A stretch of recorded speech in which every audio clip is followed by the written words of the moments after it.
안녕하세요. 반갑습니다. 오늘은 전설적인 인물, 아이스맨이라는 별명을 가진 리처드 쿠클린스키의 피비린내 나는 사건입니다. 그는 가족을 사랑하는 사람이었지만 미치광이기도 하지. 또한 즐거움과 재미를 위해 죽였다는 것이지. 리차드 쿠클린스키는 누구도 잊을 수 없는 이름입니다. 특히 그의 별명인 아이스맨은 더욱 그렇습니다. 그는 모든 의미에서 얼음처럼 차가웠고 많은 사망자를 냈지만 그를 연쇄 살인범으로 분류하지 않았습니다. 그는 폭도의 살인 청부업자였지만 빚을 갚지 않는 사람만 죽인 것이 아니라 그를 잘못 보거나 자신을 기분 나쁘게 만든 사람을 죽였습니다. 리차드 쿠클린스키는 차분하게 대화를 나누다가도 순간적으로 화를 내며 사람을 쏘는 시한폭탄이었습니다. 그는 소문에 의하면 마피아의 청부살인자로 활동했다고 합니다. 그의 삶은 마치 영화 속 한 장면처럼 긴장감 넘치고 그가 남긴 흔적은 영화에서도 아이스맨이라는 소재를 제공했지만 지금도 많은 이들에게 충격을 주고 있습니다. 이 사건을 통해 그의 복잡한 이중생활과 그가 걸어온 어두운 길을 알아보겠습니다. 그는 뉴저지 교회에 살면서 가족과 이웃들에게 그저 평범한 미국인 남편처럼 행동을 했습니다. 하지만 아이스맨이라는 별명으로 불리는 무시무시한 살인자였습니다. 자극적인 부분은 자막이 없는 점 양해 바랍니다. 구독과 좋아요,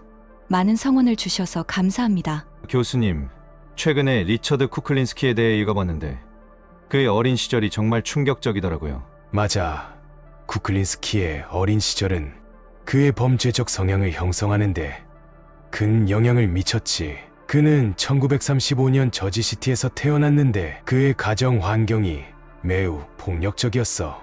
그의 아버지가 알코올 중독자였고 어머니는 엄격한 종교적 신념을 가졌다는 이야기를 들었어요. 부모 모두 그를 자주 때렸다고 하던데요. 그렇지. 특히 아버지의 폭력은 심각했어. 그의 형이 계단에서 떨어져 죽은 사건도 아버지의 폭력 때문이라는 말이 있어. 그의 어머니는 아버지가 한 일을 은폐하고 수사관들에게 그의 형이 단순히 계단에서 떨어졌다고 말했습니다. 쿠클린스키는 가정생활 때문에 어려움을 겪은 매우 수줍고 소심한 아이였습니다. 그는 부모에게 아무 이유 없이 맞고 매우 혼란스러웠으며 어린 시절을 계란 껍질 위를 걷는 것처럼 살았습니다. 그런 환경에서 쿠클린스키가 받은 폭력을 세상에 되돌리게 된 건가요? 맞아. 그는 동네의 고양이와 떠돌이 개들을 고문하고 죽이기 시작했어. 그리고 14세 때는 마을의 불량배를 때려 죽이기까지 했지. 그의 소심한 성격 때문에 그는 지역 괴롭힘꾼 집단의 표적이 되었습니다. 괴롭힘꾼들은 기회가 있을 때마다 그를 괴롭히고 때렸습니다. 그러나 그는 싸울 힘이 없었고 이 때문에 매우 약하다고 느꼈습니다. 그러나 불량배를 죽인 후 시간이 지나면서 경찰이 자신을 찾아오지 않을 것이라는 것을 깨달았습니다. 결국 괴롭힘꾼들에게 맞서서 자신의 의견을 밝혔다는 것에 만족하기 시작합니다. 모든 사람이 자신이 한 일을 알게 될 것이고 앞으로는 아무도 감히 그를 건드리지 못할 것이라고 생각했습니다. 바로 이 지점에서 그는 다른 누구도 할 수 없는 일을 해낸 것처럼 강력함을 느끼기 시작했습니다. 그는 교만해졌고 곧 자신이 한 일에 대해 후회하는 감정에서 흥분이라는 감정으로 바뀌었습니다. 이 살인은 단 한 번 일어난 일이 아니었고 이것은 그가 걸어야 할 치명적인 길의 시작이었습니다. 그가 그렇게 폭력적으로 변한 이유가 이해가 되네요. 그 후로도 그의 행동은 점점 더 위험해졌겠죠? 그렇지. 그는 8학년 때 학교를 중퇴했고 점차 거구의 남성으로 변했어. 그의 키는 196cm에 달했고 몸무게는 136kg에 이르렀지. 그 정도의 체격이라면 그의 존재 자체가 이협적이었겠어요. 이후에는 어떻게 되었나요? 1960년대에 들어서면서 그는 마피아와 연루되기 시작했어. 그의 삶은 더욱 어두운 길로 접어들었지. 그의 이야기는 정말 복잡하고 충격적이네요. 그의 삶은 단순한 범죄 이상의 의미를 지니고 있어. 그가 어떻게 그들과 엮이게 되었나요? 그 당시 쿠클린스키는 갱스터 로이 드메오에게 빚을 지게 되었어. 드메오는 부하들을 보내 쿠클린스키를 때리도록 했지만 쿠클린스키는 묵묵히 폭행을 견뎠지. 그럼 드메오가 그를 동료로 받아들이게 된 거군요. 맞아. 드메오는 쿠클린스키의 인내심과 강인함에 깊은 인상을 받았고 그가 돈을 갚은 후에 그를 동료로 받아들였어. 이후 쿠클린스키는 다목적 범죄자로 변모했지. 어떤 범죄에 가담했나요? 그는 불법 포르노를 유통하고 강도 행각을 벌이며 경고가 필요한 사람들을 죽였어. 복잡한 상황을 처리하는 능력과 꾸준히 돈을 벌어들이는 능력 덕분에 드메오 조직의 존경을 받게 되었지. 쿠클린스키는 맨해튼 영화연구소에 인기 있는 영화의 원본 사본에 접근했고 디즈니 애니메이션 영화의 불법 복제본을 만들어 판매했지. 또한 포르노 영화 테이프에 대한 수익성 있는 시장을 발견하여 사본을 만들고 포르노를 배포하여 정기적인 수입원을 만들었어. 그러면서 갬비노 범죄 조직의 주목도 받게 되었군요. 그렇지. 당시 쿠클린스키는 아직 직업적인 살인자는 아니었지만 곧 그의 삶은 크게 변하게 돼. 살인자로서 전문성을 갖추게 되면서 아이스맨이라는 별명을 얻게 되었지. 그는 한때 수표 위조 혐의로 체포되었는데 이는 살인 혐의로 체포되기 전에 지소된 유일한 범죄였어. 위조 수표에 돈을 갚는데 동의한 후 기소는 기각되었지. 그의 알려진 살인 피해자 중 몇몇은 포르노와 마약을 불법으로 거래하면서 만난 사람들이었지. 그의 별명은 어떻게 붙여진 건가요? 그의 살해 방식 중 하나가 희생자를 죽인 후 시신을 냉동시켜 수사에 혼란을 주는 것이었어. 그래서 아이스맨이라는 별명이 붙었지. 시신은 냉동고에 보관되었다가 15개월 후에 공원에 폐기했어. 그러나 쿠클린스키는 시체를 버리기 전에 해동하지 않았어. 검시관은 시체 내부에서 얼음 결정체를 발견했지. 시체가 발견되기 전에 해동되었다면 검시관은 속임수를 결코 알아내지 못했을 것이라고 말했어. 그의 명성은 조직 범죄 세계에서도 상당히 높아졌겠네요. 맞아. 디카발칸테의 가족이 그를 살인해 고용하게 된 것이 첫 번째 의뢰였었지. 그는 새로운 역할을 맡으며 전문적인 열정을 보였고 연구를 위한 과외 살인을 저지르기도 했어. 연구를 위한 살인이라니 정말 소름 끼치는 이야기네요. 그의 살인 욕구를 충족시키기 위한 것이기도 했겠죠? 그렇지. 쿠클린스키는 자신의 욕구를 충족시키면서도 조직의 요구를 충족시키는 데 능숙했어. 그의 이야기는 범죄 심리에 대해 많은 것을 생각하게 해. 쿠클린스키가 1954년부터 뉴욕시로 자주 여행을 다니며 희생자를 찾기 시작했다고 들었어요. 어떤 사람들을 목표로 했나요? 그는 자신을 짜증나게 하거나 사소한 이유로 무시한 사람들을 목표로 했어. 때로는 단순히 살인을 위해 무작위로 사람들을 죽이기도 했고. 그의 살해 방법도 다양했다고 하던데요? 맞아. 기분에 따라 총을 쏘고 칼로 찌르고 목을 조르고 독살하거나 둔기로 때렸어. 무기 선택도 끊임없이 바뀌었기 때문에 경찰이 해당 지역의 연쇄살인이 한 사람의 소행이라고 의심하지 못했지. 정말 교묘한 전략이네요. 어떤 무기를 사용했나요? 인터뷰에서 쿠클린스키는 약 200명을 살해했다고 주장했지. 그는 석궁, 송곳, 원격 조종 장난감에 부착된 폭탄, 총기, 수류탄, 그리고 시아나물 용액 스프레이를 포함하여 사람을 죽이는데 여러 가지 방법을 사용했다고 주장했어. 특히 시아나물로 채운 스프레이가 가장 선호하는 무기였다고 했어. 그의 범죄 동료들도 그를 두려워했다고요? 그렇지. 그의 망설임 없는 살인 의지는 심지어 그의 범죄 동료들조차 불안하게 만들었어. 그래서 갱단은 그를 악마 그 자체라고 부르기 시작했지. 그에게도 규칙이 있었다고 들었어요.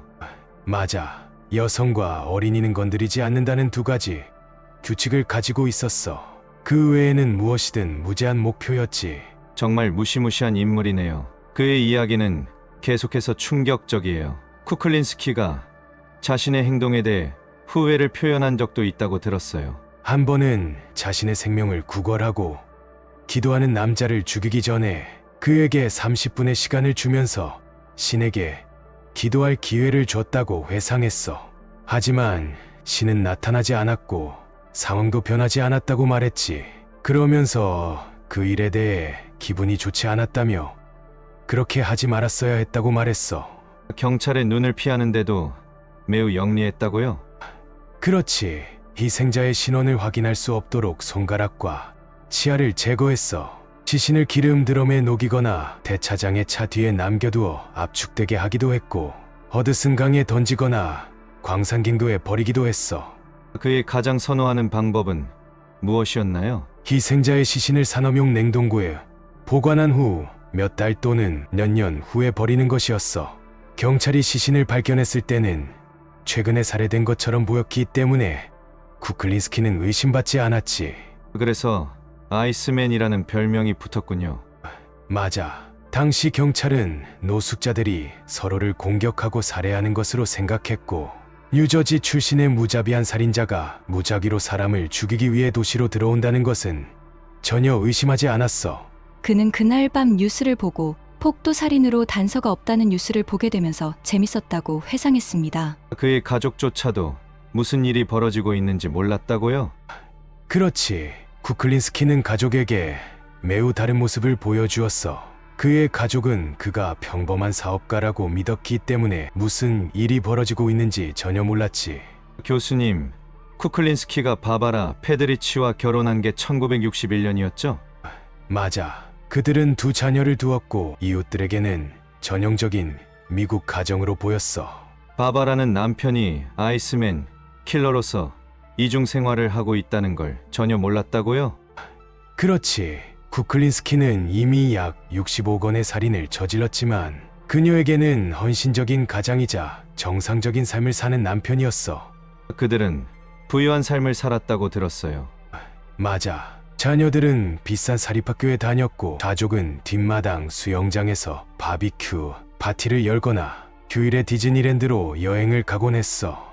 쿠클린스키는 매주 일요일 미사에서 안내원으로 봉사하기도 했지.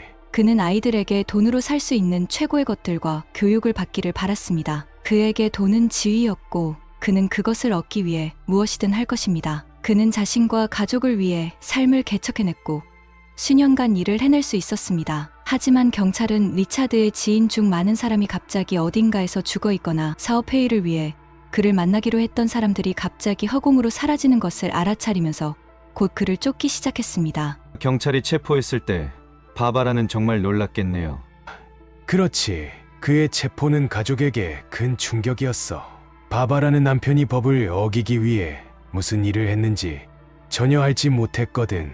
그녀는 남편의 성격이 급하다는 사실은 알고 있었나요? 쿠클린스키는 기분이 나쁜 날이 있을 때 폭력적으로 변해 바바라를 심하게 때리기도 했어. 그는 그녀의 코를 3번이나 부러뜨리고 한 번은 차로 그녀를 치려고도 했어. 또한 악대로 바바라는 여러 번 유산을 했지. 정말 끔찍하네요. 쿠클린스키의 이중 생활이 결국 어떻게 끝났나요? 그의 범죄 활동이 점점 더 위험해지고 경찰의 수사망도 좁혀지면서 결국 체포는 불가피했어. 그의 가족은 진짜 정체를 알게 되면서 큰 충격을 받았지. 그가 쌓아온 모든 것이 무너졌군요. 맞아. 25년 동안 철저하게 자신의 삶을 구분하며 가족적인 남자의 모습을 유지했지만 그의 범죄 행위는 결국 그가 쌓아온 모든 것을 무너뜨렸어. 그는 자신의 사생활에 대해 갱단에도 철저히 비밀로 했다고요? 그렇지. 함께 일하는 갱단원들에게 자신의 사생활, 가족 또는 거주지에 대해 아무것도 말하지 않았고 업무 외의 사회적 활동도 하지 않았어. 마약과 매춘을 멀리했고 마피아가 파는 물건을 절대 사지 않았지. 그런데 어떻게 체포된 건가요? 1980년대에 접어들면서 자신의 범죄 조직을 시작했고 실수를 하기 시작했어. 그의 몰락은 마피아의 동료였던 솔리메네라는 사람 때문이었지. 솔리메네는 쿠클린스키와 가장 가까운 존재였으나 솔리메네는 경찰에게 함정 수사를 도왔고 쿠클린스키에게 수사관 폴리프론을 소개했어. 폴리프론 수사관이 어떻게 증거를 수집했나요? 폴리프론은 쿠클린스키에게 살인 의뢰를 제안하며 접근했고 쿠클린스키가 돈을 받고 살인을 하겠다고 약속하는 내용을 녹음했어. 이 녹음이 치명적인 증거가 되었지. 수사관 폴리프론은 18개월 동안 잠복 수사를 하며 쿠클린스키를 조사했어. 그래서 결국 체포로 이어졌군요. 맞아. 1986년 쿠클린스키와 아내 바바라가 아침 식사를 하러 가는 길에 경찰이 그들을 포위했어. 경찰은 혼란에 빠진 바바라에게 그는 연쇄 살인마라고 단호하게 말해주었지. 쿠클린스키는 나중에 아내가 있었기 때문에 순순히 체포에 응했다고 말했습니다. 만약 아내가 없었다면 경찰과 총격전을 벌였을 것이라고 말했습니다. 바바라에게는 정말 충격적인 순간이었겠어요. 그렇지. 그 순간은 그녀에게 남편의 진짜 정체를 알리는 계기가 되었고 그녀의 삶은 한순간에 뒤바뀌었어. 쿠클린스키가 체포된 후 어떻게 되었나요? 검찰은 쿠클린스키에게 살인 혐의 5건과 무기 규정 위반 6건, 살인 미수, 강도 미수 혐의를 적용했지.